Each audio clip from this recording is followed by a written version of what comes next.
Election में हर किसी को मेहनत करनी होती है। ये सही बात है कि हमारे नौजवान साथी जो हैं वो लोगों की खिदमत करने की तमन्ना रखते हैं। लोगों की खिदमत करने का जज्बा इनको विरासत में मिली है, लेकिन ये भी जानते हैं कि इलेक्शन में जीतने के लिए तो सबसे पहले अल्लाह ताला की मंजूरी होनी चाहिए। उसके बाद इन्हें वोटरों को मुतमईन करना होगा कि आगे जाके अगले 5 साल के लिए एमएलए के तौर पे ये लोगों की नुमाइंदगी करेंगे, खिदमत करेंगे। और जो खासकर पिछले 6-8 सालों से जो जम्मू कश्मीर की हालत जो है दिन ब दिन और ख़राब होती गई, उसको दुरुस्त करने में ये कोई कसर बाकी नहीं रखेंगे। 5वीं पीढ़ी है अपने खानदान के जो इलेक्शन लड़ रहे हैं, चौथी। ये शायद पहले ऐसे उम्मीदवार हैं किसी भी खानदान से ताल्लुक़ रखते हुए जो चौथी पीढ़ी के अब इलेक्शन लड़ने वाले हैं। इसलिए मैंने कहा कि लोगों की खिदमत करने का जज्बा इन्हें विरासत में मिली है।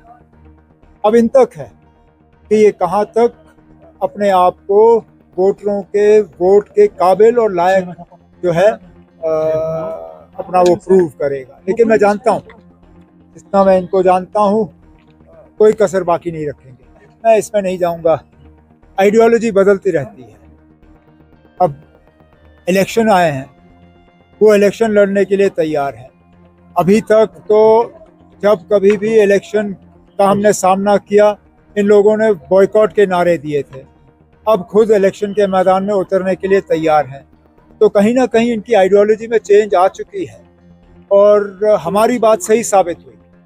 हम लगातार 90 से पहले यही कहते आए, जनाब यहाँ हालत बिगड़ जाएगी, यहाँ हालात ख़राब हो जाएंगे, यहाँ खून खराबा होगा, कब्रिस्तान भरे जाएंगे, लेकिन बदलेगा कुछ नहीं। जम्मू कश्मीर को ये यहाँ से अलग नहीं कर सकेंगे। और हमें उस चीज़ के लिए न सिर्फ ताने दिए गए, बल्कि हमारे साथियों को निशाना बनाया गया। बंदूकों का निशाना नेशनल कॉन्फ्रेंस के तरफ था। आज हमारी बात सही साबित हुई। हमने कहा था ना, आप जो भी हम हासिल करेंगे जमहूरी तरीक़ों से हासिल करेंगे। अच्छी बात है अगर ये लोग आएँ, जिस भी पार्टी में जाएँ। मैं इसमें नहीं कहूँगा कि वो किस पार्टी में गए, क्यों गए। जिस भी पार्टी में जाएँ, कम से कम अगर उनका भरोसा अब जमहूरियत में है, ये हमारे लिए जो है कामयाबी है। आप क्यों ना हमें इस झगड़े में उलझाने की कोशिश कर रहे हैं। आपकी ये कोशिश है कि कहीं ना कहीं मैं ये कहूँ कि पीडीपी और इन लोगों का उस वक्त भी जो है एक संबंध है।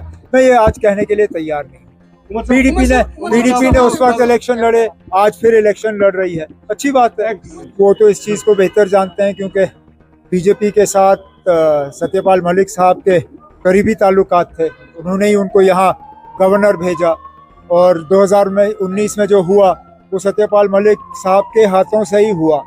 अब राम माधव साहब यहाँ क्यों आए, किस लिए आए, ये मैं नहीं कह सकता हूँ। ये जवाब तो बीजेपी ही दे सकती है। लेकिन इसमें कोई दो राय नहीं है कि अगर किसी एक पॉलिटिकल पार्टी के साथ राम माधव साहब के अच्छे ताल्लुकात हैं, वो पीडीपी है।